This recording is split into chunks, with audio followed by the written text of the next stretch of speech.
Welcome! In this video we'll be taking a quick look at Nasser, a epic grade tank class Eloon.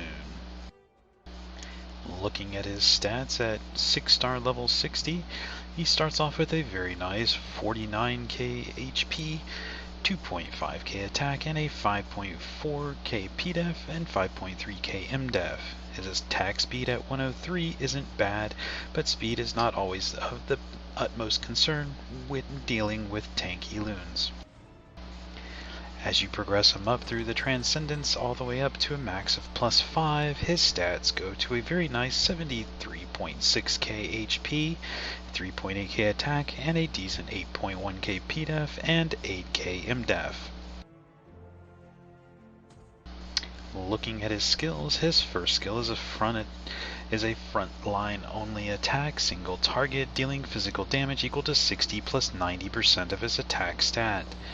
As the skill is leveled up, it goes up to a 550 plus 123% of his attack as physical damage. Looking at his special skill, the skill only uses 2 souls.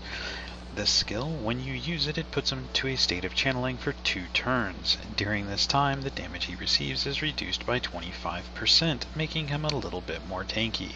When it ends, he increases his attack by 5% for each time that he was hit during the time he was channeling, and that buff lasts for 2 turns. As this skill is increased up to the max of +6, the channeling stays at 2 turns, but the damage reduction goes up to a very nice 40%, making him very tanky while channeling.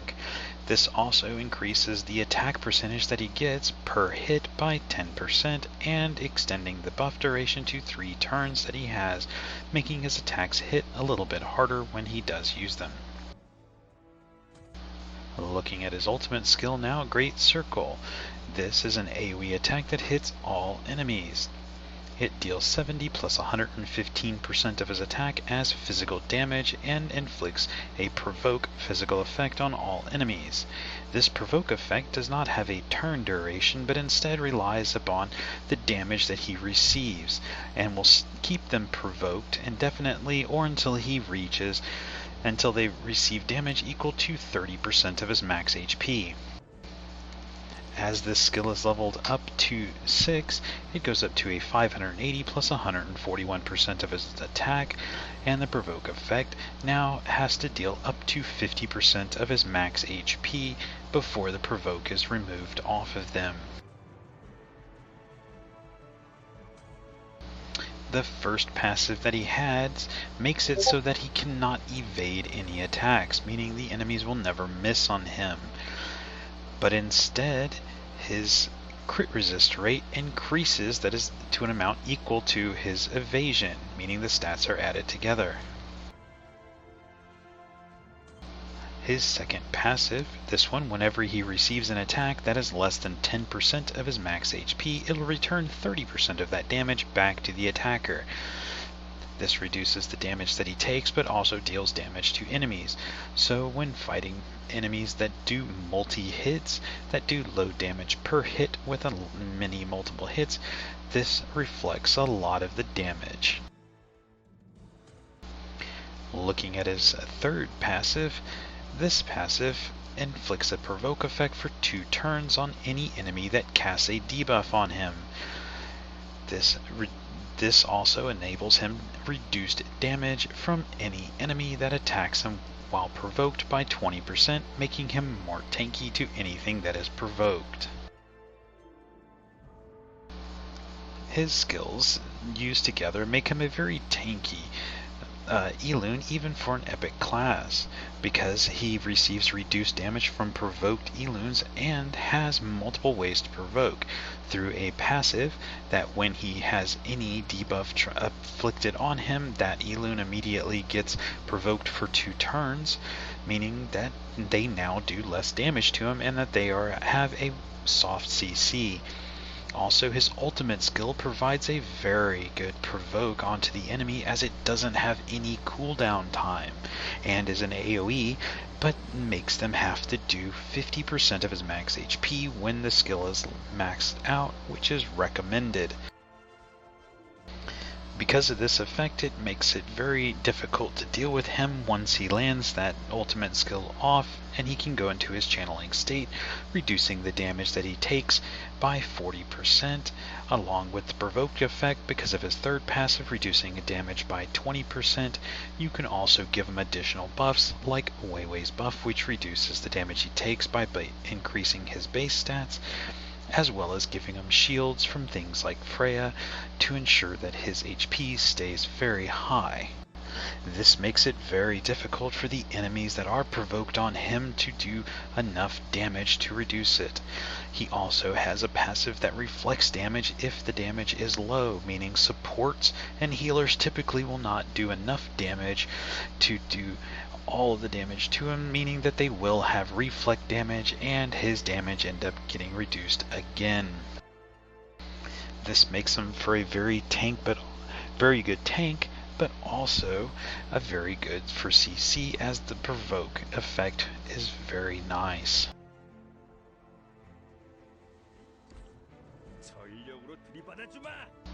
Looking at his skill gems, his first skill is recommended for a red orange, which is for physical attack and crit rate. The bonus here that you get is a 5% chance to provoke the target for 1 turn. As this skill really doesn't do anything else and the damage isn't very high, having an additional chance to provoke a target every time he attacks is pretty decent, so it could benefit him as this skill doesn't do anything otherwise and you're not using him as a damage dealer. Looking at his second skill, this one, which puts him into the channeling state, is a yellow violet. This one, the yellow gems enhance his ability, making him take even less damage, but the violet increases his speed. Now for this one, I do recommend going with the skill gem set here that it does, because it restores 3% of his HP when it's used, giving him an ability to heal himself, even if it's just a little bit. The other option here would be to go with full yellow gems so that you can have an increased duration of damage reduction. Sorry, not duration, but a decreased amount of damage taken. The third skill, which is his AoE provoke, is a damage dealing skill and it's recommended to go with the 2 red physical gems and the violet for the increased speed. This skill has a 10% chance of reducing their physical defense by 10% for 2 turns. It is up to you if you want to go with this skill. As the other choice that you have, you could go with full red gems for more damage, or you can just go with something else, whatever you prefer. However, the 10% chance of reducing physical defense isn't bad, but it's also not great, and the physical defense reduction isn't much either. This skill, however, when used, as it being a decent multiplier when used, if used after he is in his channeling state to reduce the damage, it can be used and then provoke the enemies, but it also will deal a decent amount of damage. Trying to keep his skills up, especially his channeling skill, makes it so he takes less damage all the time, making him harder to deal with. Looking at his dimension slate, things that you would want to focus on him are definitely going to be his physical and magic defense, as well as his HP. His evasion rate doesn't matter, as that only goes to his crit resist stat. The accuracy is something you would want to get on him, so you can make sure that those provokes that he lands does go off. His attack, crit, and crit power are not that much concern, nor is his speed. As he does not need much speed, you want him to be more tanky. So the physical, magic defense and HP, as well as accuracy, are decent stats to aim for on here or to reroll for.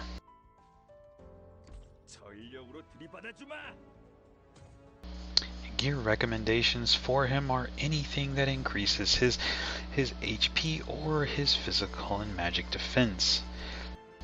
Resistances are decent on him, but you want to go with as much tanky stats as you can. The new tank set would be good to get for him if you can, but if not, other sets are also good. For example, the Forgotten Heroes set is a nice set to go for, as it can provide the HP as well as the 20% damage taken reduction if a buff is active, and in many times you will have a buff on him if you're running him with a Weiwei, which you most likely will be. If you go with the 6-piece set of the Forgotten Heroes, that is also good, as it also gives him an ability to increase his tolerance levels by 3 every time that he has tried to debuff, making him a little bit more difficult to deal with. Another thing that you can do is you can do a mixture. Go with the Forgotten Heroes set for the 20% damage taken, and then you can also go with, I believe it's the Emperor set, the Ulysses set, my fault. This one gives him an increase of PDEF and MDEF for 2 turns when he is hit by a crit.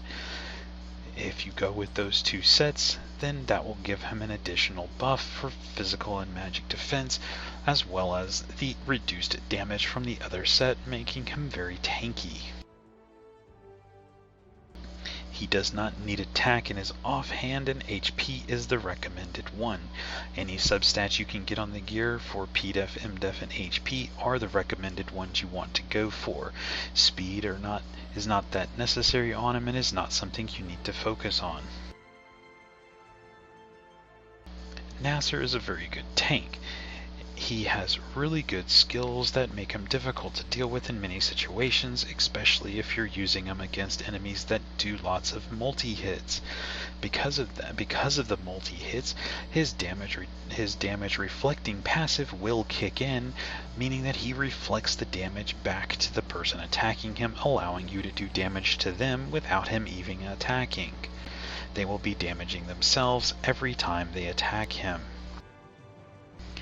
This, combined with the fact that he has a passive that provokes an enemy for 2 turns whenever they try to debuff, makes him also very good for dealing with situations where enemies apply lots of debuffs, which is typically the case in most PvP content and in some cases in PvE, but mostly for PvP. Nasser can get very good stats once you get him with some decent gear, and he does become quite tanky as you get him up to the max +5. That's going to be it for this one. If you have any questions or comments, please leave them below and I'll answer them as soon as I can. Thank you.